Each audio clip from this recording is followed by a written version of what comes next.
Am I excited to talk to you about this film today? Am I excited to talk to you about this film today?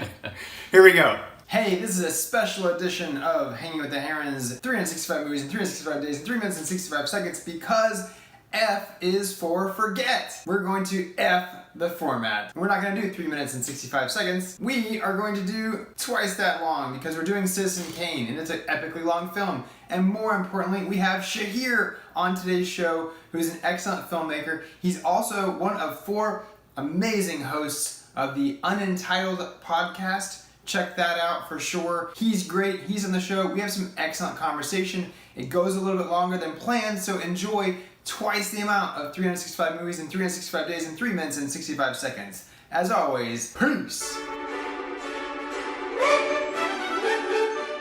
Hey, welcome back to Hanging with the Herons. My name is James. This is another 365 movies in 365 days in 3 minutes and 65 seconds. Dang. There's a real person here, not just a film. Hi, Shaheer. Hey, James. Welcome to the show. Thanks for having me. So excited to have Shaheer here. Tell us a little bit about yourself. Hey, I'm Shaheer, one of James' friends. It's true. Yes. I love making movies. I like to make movies myself as well, so I think this is naturally a pretty good combination for us to record together. Definitely. I love watching movies just like you do, so I'm really excited to dig in and talk about this one. One quick side note too, I've seen some of Shaheer's work. It's great. I really have enjoyed your work as well. Sure. And we purposely chose this film because neither one of us had seen it, which is pretty cool. This is Citizen Kane. I'll try to put it somewhere right in there, more or less. Just a really iconic film in the film industry for sure. So us kind of knowing each other's backgrounds in film and passions there, we wanted to kind of come together and talk about this film today. And especially us being able to watch it together both for the first time, so both having our very first experiences with this film as well. I think from my aspect, and we've agreed a little bit on this also, this film is very well done cinematically. What are some of your thoughts cinematically from this film? We already talked about it a little bit, but I think one of the strongest parts about this movie is the cinematography. Shot really well, but more importantly, I think the use of light was really unique in this film. Some that I haven't really seen much before. Or lack thereof. Yeah, just the way Orson Welles utilizes the shadows, the way he chooses when to show someone's face, when not to show someone's face, that kind of stuff was really interesting.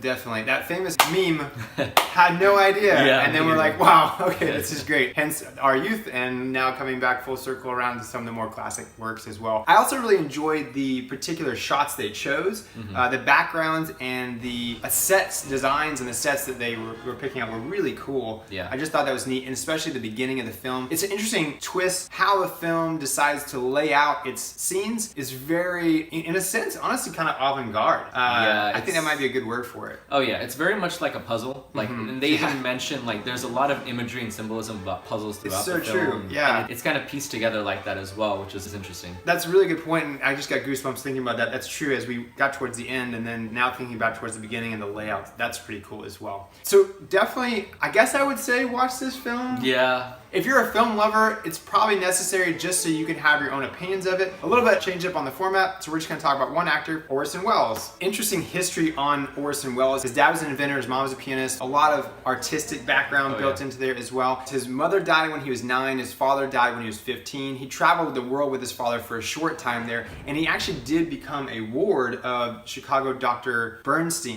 And then interestingly enough, he did have a lot of influence through Broadway and theater as well, which kind of plays into this, which goes into our quickfire facts. Yeah. Because of Orson's work with the Mercury Theater, he wanted to bring in a lot of his collaborators. So interestingly enough, a lot of our cast got their big break in cinema due to this film. For instance, we have Joseph Cotten, who played Jebediah Leland. What do you think about his performance in the film? I thought it was really powerful. I did too. Yeah, it's really cool how he brought these people in for like their first motion pictures, and they did such an incredible job. Yeah, that's really true. It's not easy to go from stage to film. It's very, very different in how you portray yourself, how you play, big, large, small, close for close-ups and things like that. They did do a really great job. I think you can see some of the like themes of theater in them too, which is fascinating. But they did a wonderful job. Definitely. Some more people we have: Everett Sloan, who played Mr. Bernstein; Agnes Moorehead, who played Mary Kane, which was his mom. She has a really interesting role there in the beginning. That one close shot that they did her, that was interesting. Definitely. Definitely, yeah. I think Mr. Bernstein is probably one of my favorite characters in the movie as well. I agree. And just the way he changes his performance during the interviews as well versus when he was in the past. Ooh, that's smart. It's really interesting seeing that change in character and how he was able to portray it really well. Lastly, Roy Collins, not a very large role, but he was the one that played Mr. Gaddes, who kind of upset a lot of the forward progress that Charles Kane was having in the film. I liked his performance. Yeah, as well. I think it was really good. I think that's the thing with the movie, like all the performances are really good.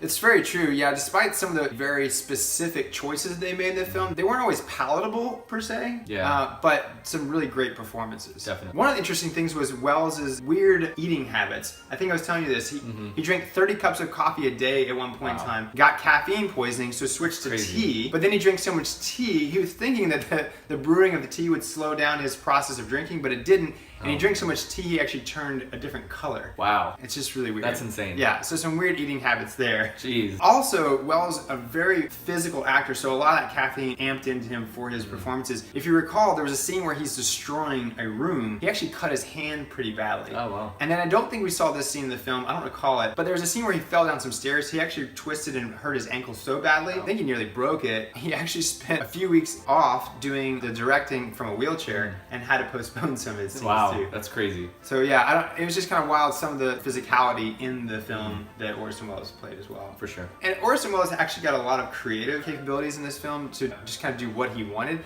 And some of the ways that he kind of got ways around to do that is studio executives would come to check out some of the screenings, keep them outside the screening room. Instead, he would actually do like magic tricks and card tricks. Oh wow, that's funny. Do you do that anytime to like Never. Never. Maybe get people to do the way that you want to do it? Like, I may start doing that though.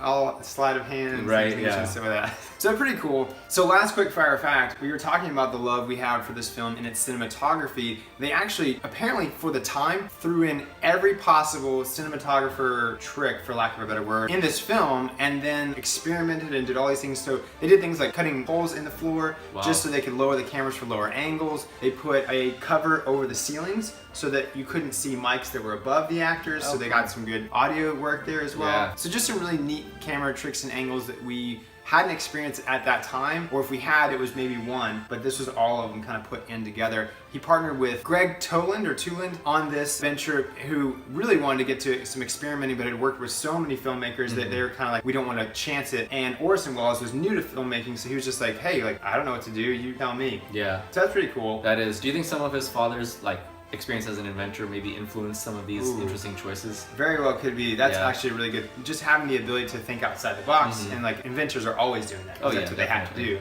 That's really good. That's a good point. Yeah. I guess I would say we ultimately enjoyed this film. I'd say we definitely enjoyed talking about this film. Yeah, for sure. Breaking it down, especially as two filmmakers do, it's definitely worth a watch. So you should watch it as well. Thank you so much for hanging with the Herons. My name is James. This is Shaheer. He's excellent. And you have been watching another episode of 365 Movies in 365 Days in 3 minutes and 65 seconds.